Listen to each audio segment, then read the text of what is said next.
Come sia, non c'è più?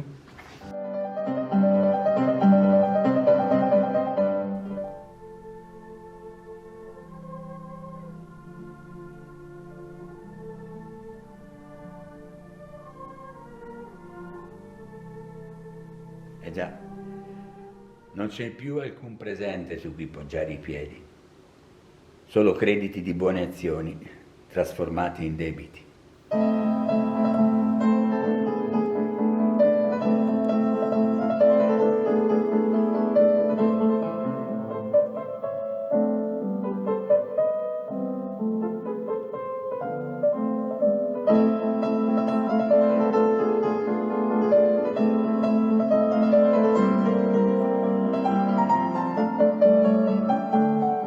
Ci siamo?